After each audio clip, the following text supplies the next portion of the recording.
morning, everyone. Nakailang cups na po tayo ng coffee? Okay. I think this is a very interesting topic because this is something that involves talent management. So I'm gonna ask our participants before we proceed, let's do a quick exercise. Pikit po ang inyong mga mata. Let's do something. Okay? Please close your eyes. Huwag po kayong mag-alala, hindi ko po kayo sasaktan.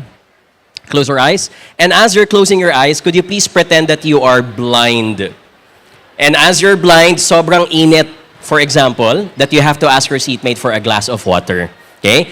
Could you now please gesture while you're closing your eyes, pakisabi sa inyong katabi na hihingi ka ng glass of water. Do that please, while you're closing your eyes.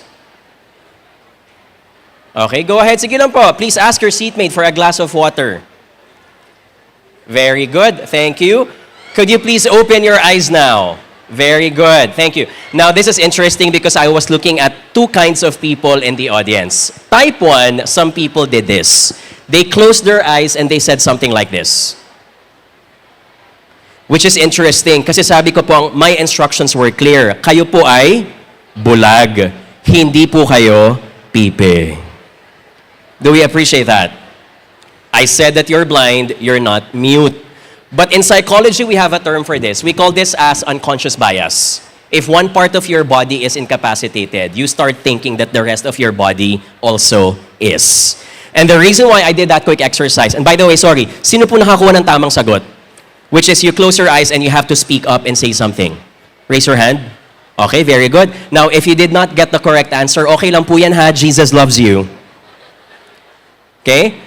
The reason why I'm saying this is because I need to remind all business owners in this hall, no matter how amazing your products and services are, if you have the wrong talent, who always files for vacation leave on a Friday and then magically sick leave ng Lunes, you're not gonna succeed in your business. Amen. And so as much as you have the best product, the best service, talent management must be in place as a business owner. I need to remind everyone kasi po most small business owners, sila na po ang business owner, sila pa ang HR. And sometimes it's hard to discipline our individuals. But here's the problem. Majority of our participants of our workforce today are coming from the Gen Y and Gen Z. So may I ask our tech team, okay, sabi ko, kailan gusto mong pakita yung slides ko, ha? Right? This is our topic for this morning. Quick session lang po, managing and engaging the Gen Y and the Gen Z workforce. Before I continue, quick introduction lang po. This is my humble beginnings. A few years ago, I joined a reality TV show that was created by the same guy who invented Survivor, and that is Mr. Mark Burnett. You're familiar with Survivor? Which up until today still exists. They're now on 48 seasons. Mr. Mark Burnett said one day, this is so successful and so I want to create another TV show born out of it. And so he created another TV show called The Apprentice. Exactly the same format of Survivor, but the only difference is they have to undergo marketing, sales, and negotiation tasks. If you're one of the best contestants, you proceed to the next round. If you're one of the weakest link, unfortunately, you can be nominated in the bottom 3 and one person gets fired in every episode. When I was in high school, I was a big fan of the show. So sabi ko, if magkakaroon ng Apprentice Asia or Apprentice Philippines, I would love to join the competition. Gratefully, that opportunity came. In 2013, they created another franchise to which Mr. Tony Fernandez, who is the founder and owner of the world's largest low-cost airline, AirAsia, was selected as the host of the Asian franchise. And from there, 30,000 applicants all over the continent auditioned for the show. Malaysia, Philippines, Singapore, Indonesia. From the 30,000 who auditioned, they got the 12 most good-looking contestants that you're seeing on screen today. In every episode, they would kick out one contestant who was the weakest link until only 2 people get left behind as the finale episode. The finale episode featured 2 contestants from the Philippines and also from Singapore. To cut the long story short, syempre po hindi magpapatalo ang Pinoy, was able to snatch the crown and emerge as the winner of the show. After winning, thank you po sa mga hindi po pumalakpak. Okay lang, bawi next life. If you're interested, the episodes are available on YouTube and Netflix. This is season 1. There are now seasons 2 and seasons 3 as well. If you're interested, however, I will warn you that our batch is still also way more good-looking than Seasons 2 and Seasons 3. Today, we manage our own consultancy firm, the JY Consultancy and Ventures. We specialize in organizational behavior. So whether it's about leadership, motivation, marketing, or confidence building, we help organizations. As a small business owner with 18 employees, my goal and my advocacy also is to help other business owners be in their best shape, specifically in talent management. So few friendly reminders lang po for our quick workshop. One, since we're talking about leading and supervising Gen Z employees, this session does not justify that all actions of Gen Zs are reasonable and worth tolerating. Kaklarify ko lang po hindi po ako nandito para kumampi sa kanila. My point here is to give you a perspective why they're acting this way. Number two, therefore, consider this as an opportunity to appreciate a different perspective. And most specifically, explore management styles that you've never experienced before. Kunwari po, you're listening to a song and you do not understand the song, please take note, the song does not mean it's ugly. It probably just means you need to listen to it over and over again. Leadership is also like this. It is a trial and error basis. Ang gumagana kay Sheila, pwedeng hindi gumana kay Miguel. And so your job as a business owner or a supervisor is to do a trial and error basis. What leadership style can manage for different kinds of personalities? So who are the Gen Zs? Let's start po muna. Gen X, 1980s or earlier. Do we have any Gen X in the room? I think we have a couple. Yes? Okay? Okay lang po. Okay lang di magtaas ng kamay. That's okay as well. Number two, are there any Gen Ys or millennials in the room? Anyone? Okay. So take note po, when I was conducting these workshops 10 years ago, my workshop was entitled How to Manage the Millennials. But now the millennials also are getting older. Nagpapa-CT scan na din po yan. Right? Usually may hinuhulugan na rin niyang bahay or kotse. And back pain is no longer a condition. It's now a part of personality. Right? So who are the Gen Zs on the other hand? Gen Zs 1997 to 2012. In 2026, they're likely going to be in the age of 14 to 29. So take note, hindi po yan ganun kabata. A lot of them are also becoming more mature and becoming adults. However, please take note, more than 30% of the workforce globally are gonna come from Gen Zs. About 40% will come from Generation Y or millennials as well. Take note also, nagtapos po sila ng university mostly online, which means they don't have a concept of socialization. Wag po kayo magulat if they don't know how to look into the eyes while speaking. Lumaki po yan na may iPad. Instead of nagpapatintero, they're in front of their screens. And so the ability to interact is not as social as millennials and Gen X. When they don't speak to you eye to eye, it's not because they're evil people. It's because they were raised that way as well. So the goal here is to be more understanding and more compassionate. And number two, madami po sa kanila nag-enter ng workforce 2021, 2022, online mode. So here's the issue. Boss, napatunayan ko sa'yo na kaya kong tapusin yung trabaho online sa bahay. Bakit mo ko pinapabalik sa opisina? And that kind of mindset is the reason why in the retail industry, I need to highlight because majority of our exhibitors in the room are from the retail industry, it's gonna be hard to hire Gen Zs na gustong pumasok sa opisina or sa branch. Madami po sa kanila ang mindset, ba't pa ako pupunta ng office? Kaya ko naman maghanap ng trabaho online. And it's also going to help me earn sometimes in US dollars because my clients can also be abroad. The goal here is to prove that if your job requires on-site work, you have to prove to them the benefits, the perks, and the privileges of working also on-site. So let's look at perspective now. Let's talk about typical concerns about Gen Z. Raise your hand if you agree with the following stereotypes. And let's try to give some understanding of those stereotypes. Stereotype number one, raise your hand if you agree po na meron silang short attention span. Agree? So, tumitingin sa TikTok, aba, hindi makapirme. Galaw ng galaw ng galaw ng swipe. They're watching Netflix, hindi makapili ng papanoorin. Nakaka 15 minutes na, and they still haven't chosen what to watch. They apply to a job, become a part of that company for only 12 months or 18 months. And if they don't like the job, they're brave enough to resign and move somewhere else. Amen? Tapos kapag pagalitan mo pa, mang-aawa, sasabihin niya, hindi naman ako ang tagapagmana ng kumpanyang ito. What's the reason for giving my best as well? Here's an alternative of perspective. They don't necessarily have short attention span. Probably, they have a luxury of options. And here's the problem, ladies and gentlemen. If you have too many options in front of you, you are going to be willing to look for more options over and over again. I will not stop scrolling on TikTok because there are many other better videos out there. I am not gonna stop in this job because there might be better jobs elsewhere. 20 years ago, the typical successful career is doctor, lawyer, engineer. That is not the case anymore for Gen Z. In fact, can you make a guess, in America alone, what is the #1 career aspiration of Gen Zs or Generation Alpha? Can you make a guess? It's not even becoming a business owner, unfortunately. It's becoming a TikTok influencer.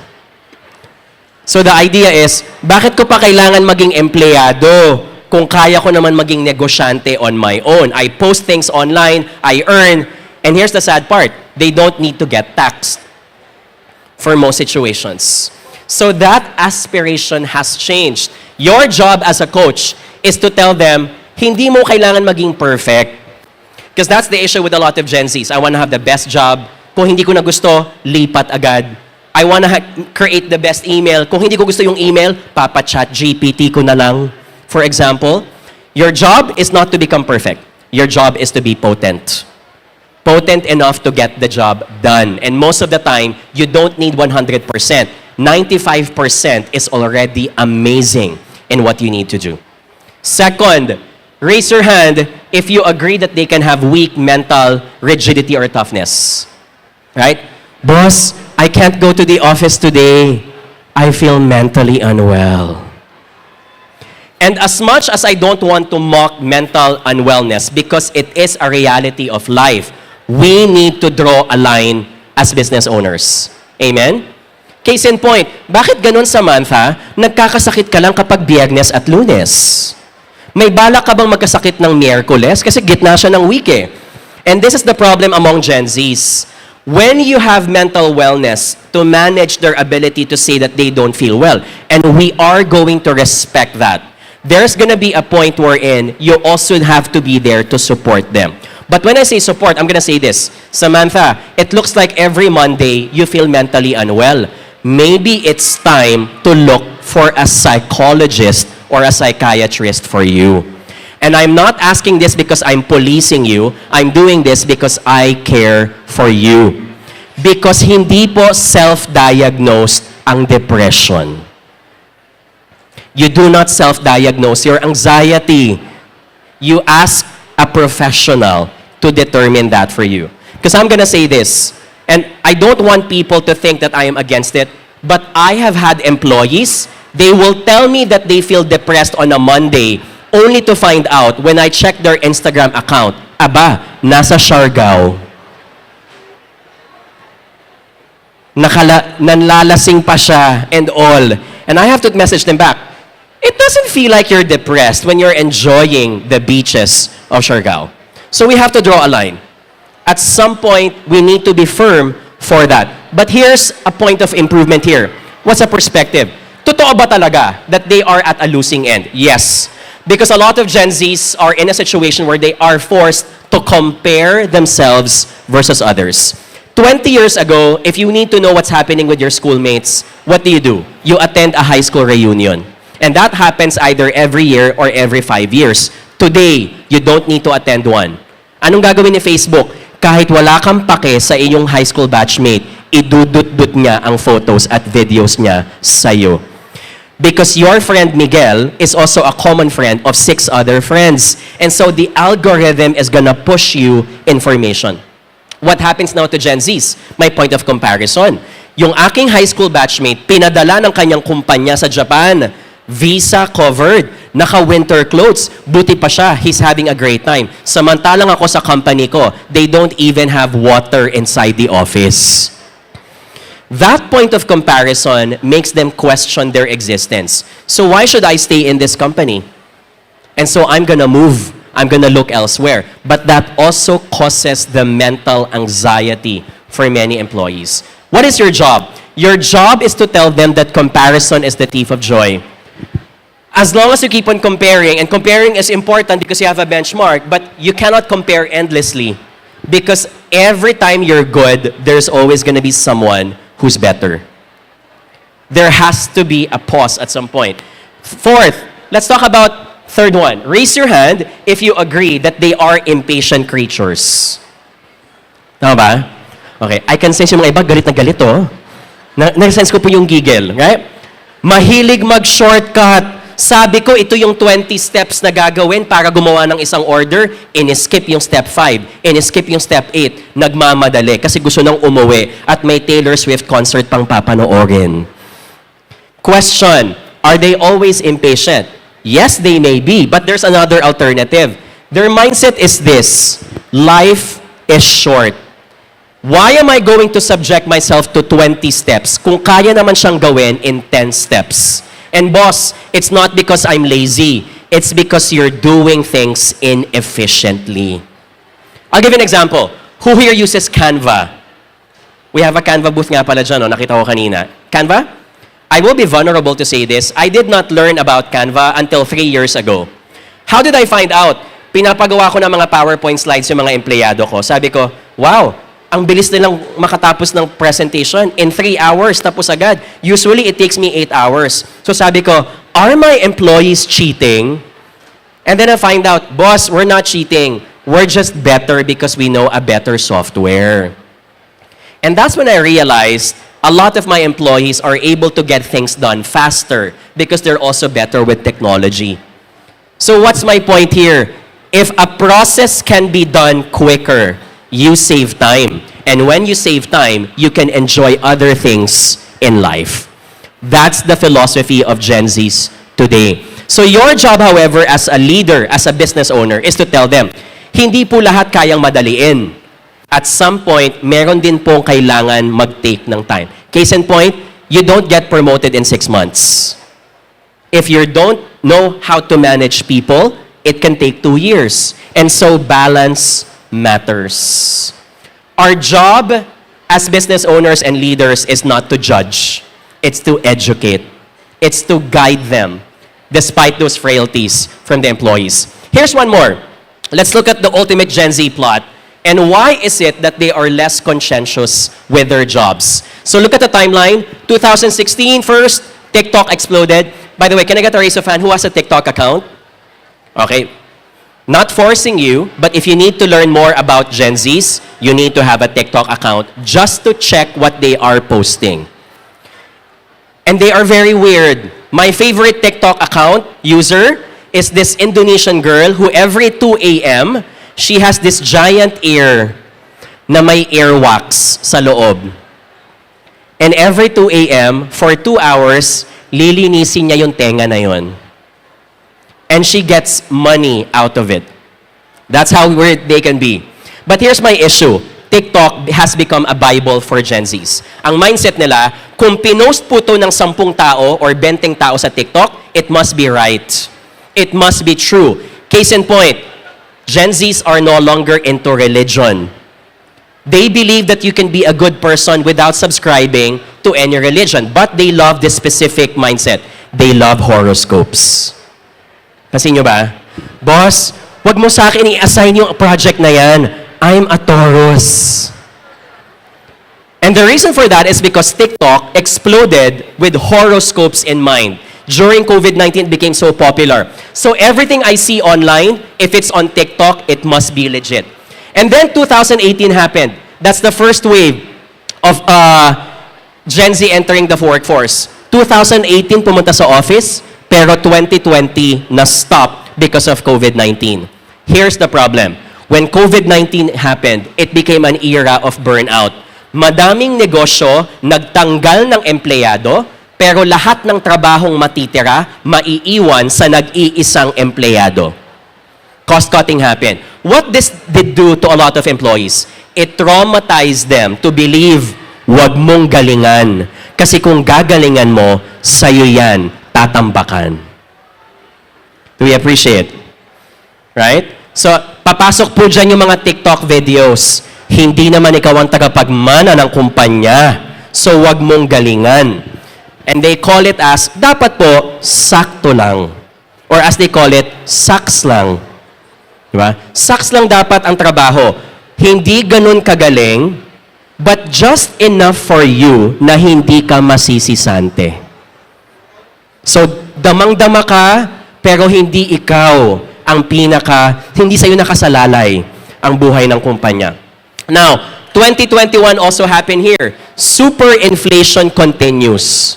Magkano po ang isang ulo ng repolyo?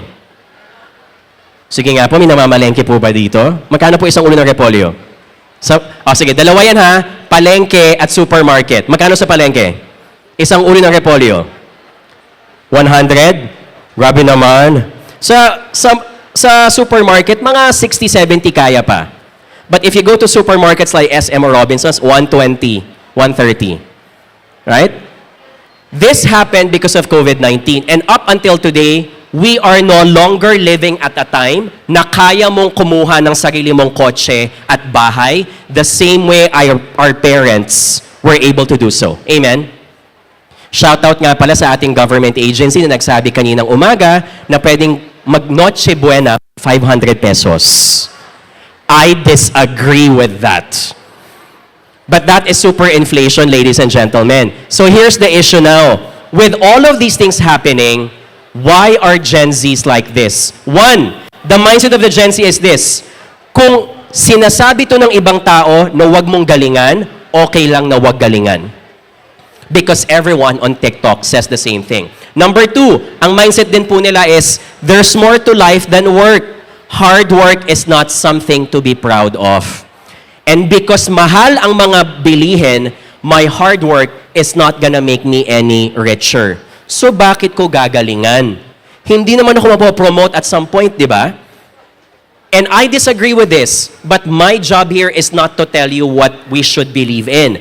My job here is to tell you why they're believing it as such. Raise your hand, 1990s and 2000 across the world, you can aspire to get promoted, mag-overtime ka, kaya mong kumuha ng bahay at kotse. Yes. Yes. Kayang-kaya yan 20 years ago. For Gen Zs, they don't believe it that way. This is why Gen Zs will not aspire most of the time to get a car. May Grab naman eh. I will rent. There's Airbnb. I will also keep on renting if that is the case. So ang mindset po ng Gen Z is, ito, sino po mayroon siyang milk tea or kape na hawak? So ang mindset po ng Gen Z is this cup of coffee, itong milk tea na to, ito na yun. This is my life. This is living in the present. I don't need to think about the future because the future is grim. And as much as I will sound pessimistic here, for most Gen Z, we don't want to think about the future because I don't know what's gonna happen in the future. Gen Zs will say, baka may World War III na next month or next year. So why should I think about the future? I will live my best. So everything is also summarized to this. Have you heard of quiet quitting? Quiet quitting is not literally quitting from the job. Quiet quitting is resigning from giving my best.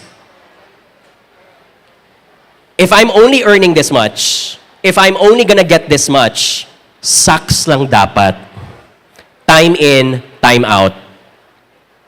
Si customer, walang tinatanong, huwag ka na magtanong. Kasi kung you will entertain the customer for their questions, mas dadami lang ang trabaho mo.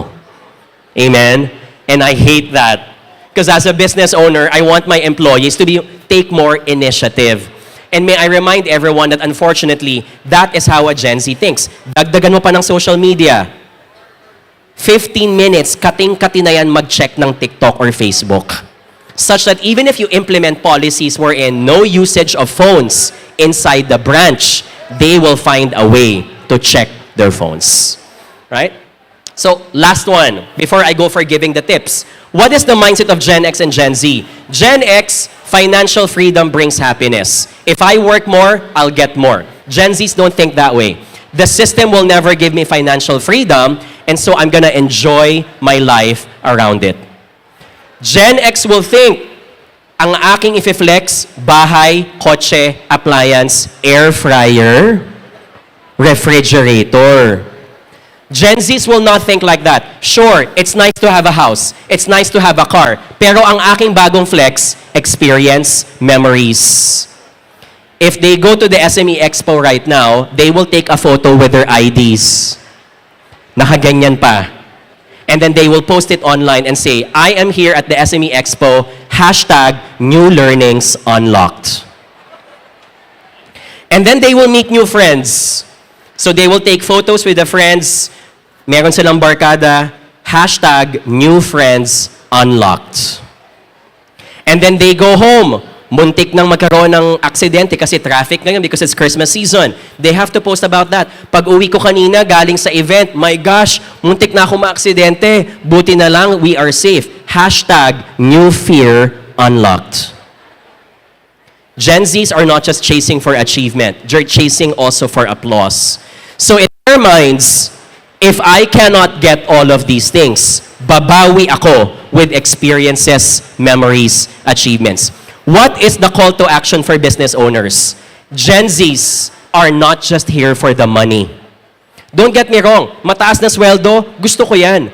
But what makes Gen Zs look for better jobs and stay in better jobs is if the job gives them the experience and memories. I am not just asking for karaoke or inuman or parties. I am talking about how do I feel about this company in terms of their reputation?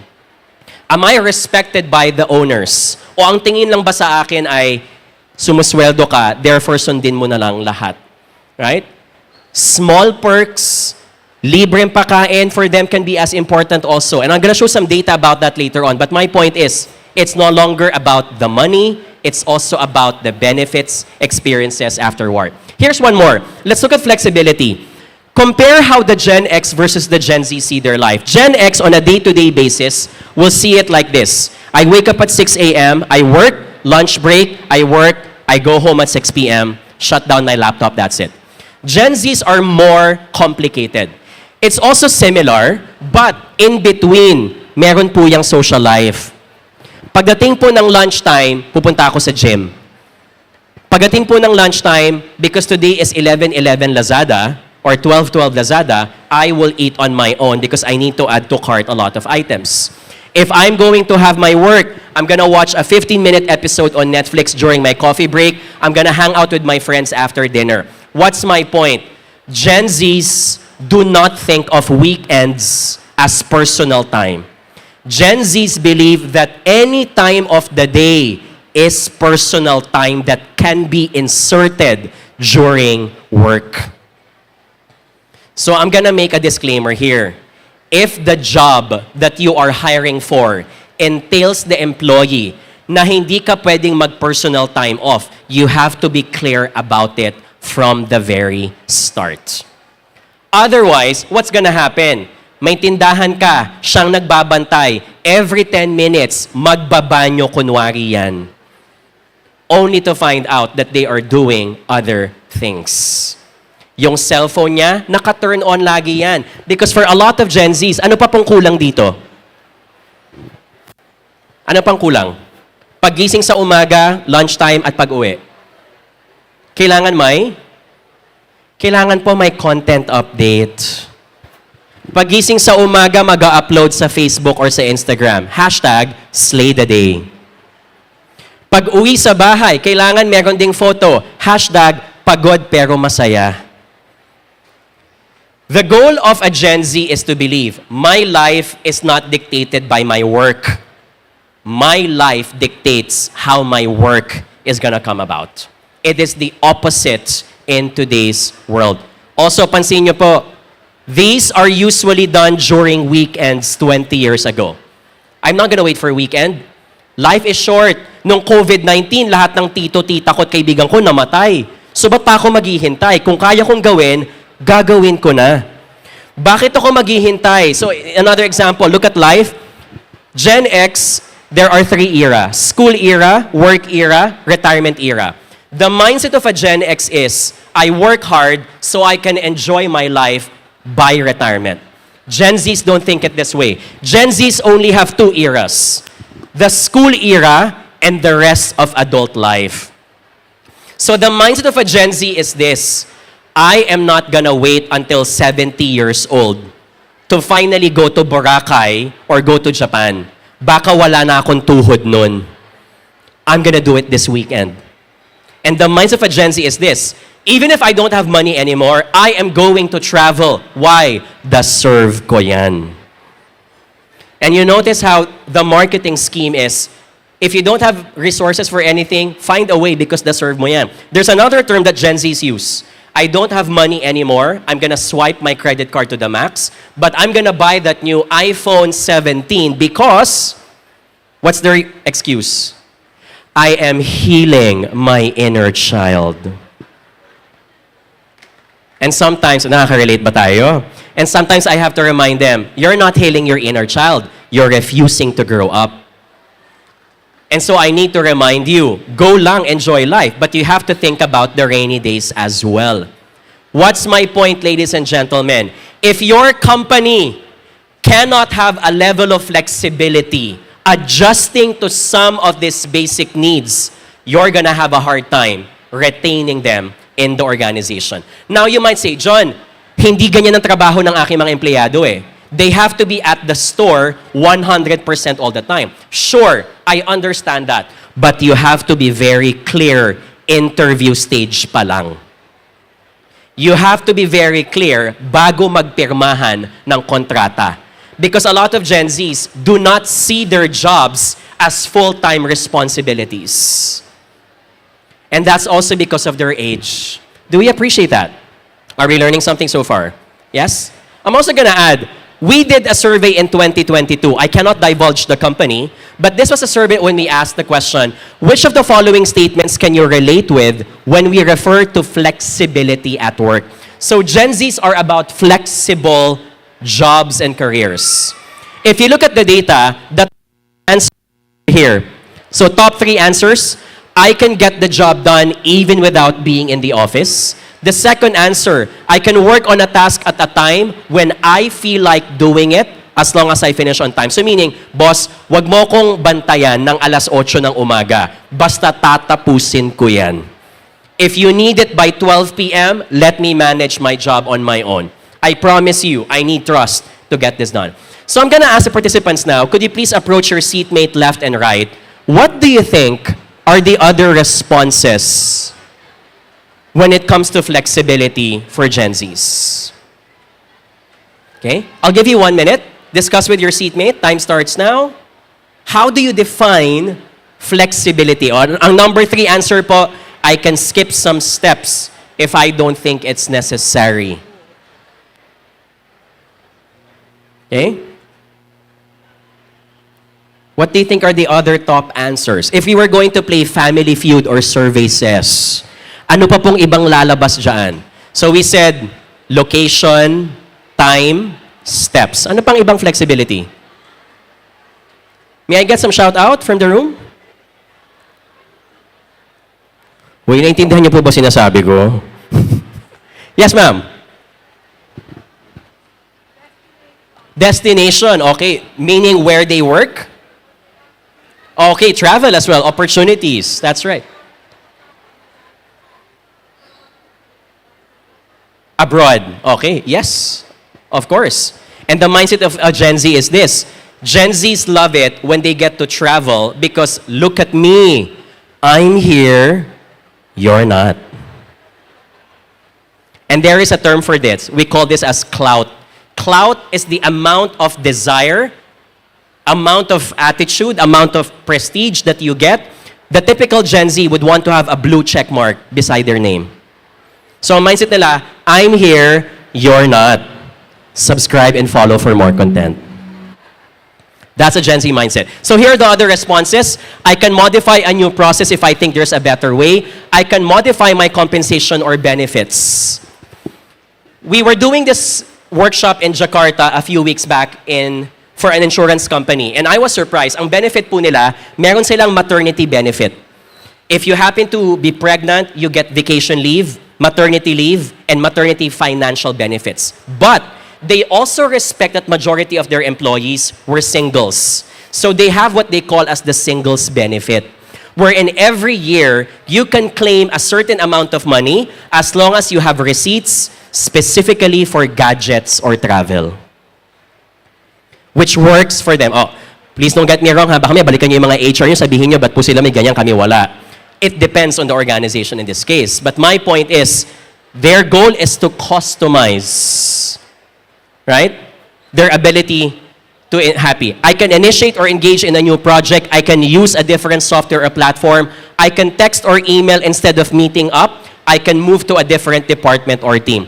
What's the point of this slide, ladies and gentlemen? It's to tell you that flexibility is not just about location or time. It's about processes, rewards, career opportunities. The mindset of a Gen Z is, there is not just one way of doing it. There are multiple paths that I can take. And because technology allows that, then I will cover for it. Another one, raise your hand if you think that your company is a fun place to work for. Sige nga, o ingat baka katabi mo yung boss mo. Kung hindi ka taas ng kamay, kailangan magtaas ka ng kamay. Fun place, okay? We asked the same survey from our participants. Disclaimer, our survey were from 670 participants from Bangkok, Kuala Lumpur, Manila, Jakarta, and Ho Chi Minh. So we asked the question, what for you is a fun place?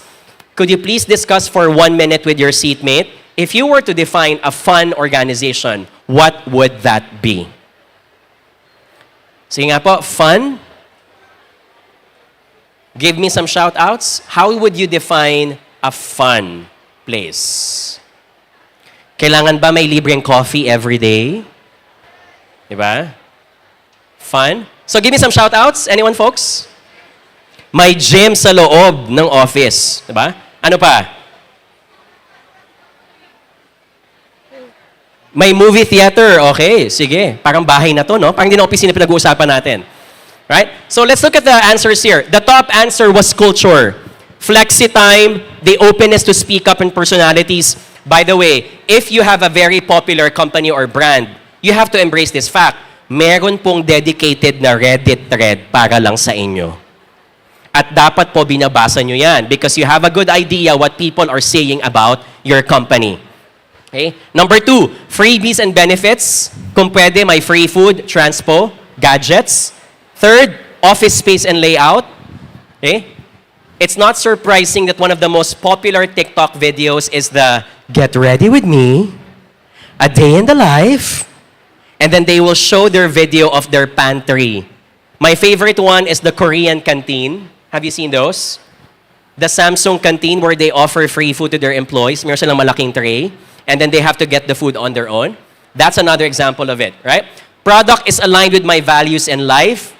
Events that promote personal development. Happy hours, events, and parties. And this is interesting. Gen Zs no longer call it as, so kung tayo po ay Gen X or Gen Y, ang tawag natin sa mga ganyan ay outing. Another term, excursion. They don't understand that, di ba? When you say outing or excursion, it's giving pansol vibes. So what do the Gen Z say? They will say, where are we vibing? Where are we hanging out? Where is the party tonight? Okay? Outreach projects and CSR, ability to do passion projects at work but out of scope. A lot of Gen Zs are into doing outreach, animal shelter. All of these things are part of their identity. And the important part is this, itong lahat to, kailangan Instagrammable yan. Kailangan pwedeng i-post because I want to tell my friends, I'm working for a cool company, you're not. Subscribe and follow for more content. This is what we call as clout for Gen Zs. And as much as we may not like it, this is the reality. I'm also going to remind you, Hindi po lahat ito dahil sa Gen Z ha. The owner of social media accounts are Gen X and millennials. We are all part of the system. And if you think that they are at fault, the older generations are also part of that quote and unquote fault. Okay? Before I continue, can I give away some prizes? Okay lang po? Wala kayong choice, nasa slides ko eh.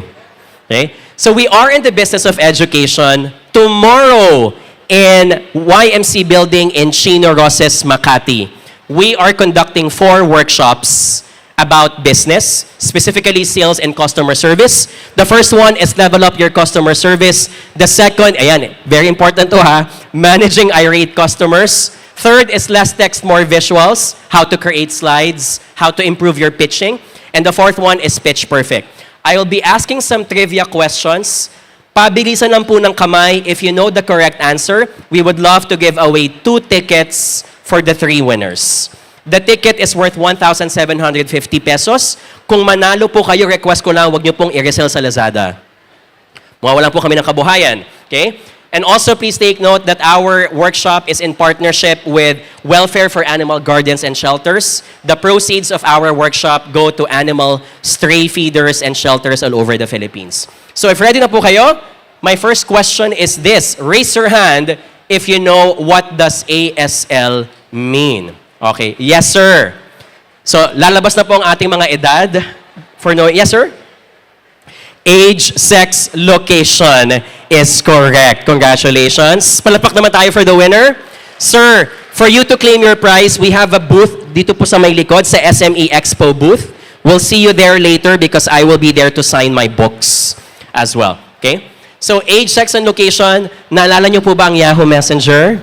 Yes? At naalala niyo po ba ang my favorite, MIRC, di ba? Magsa-scratch ka ng 100 peso prepaid card, magpapaalam ka sa iyong nanay na hindi pwedeng gamitin ang telepono for 2 hours kasi nakadial up kayo.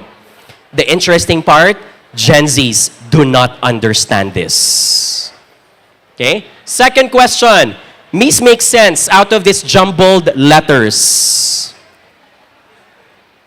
Please make sense out of the jumbled letters. Okay? Yes, sir. The one in the jacket.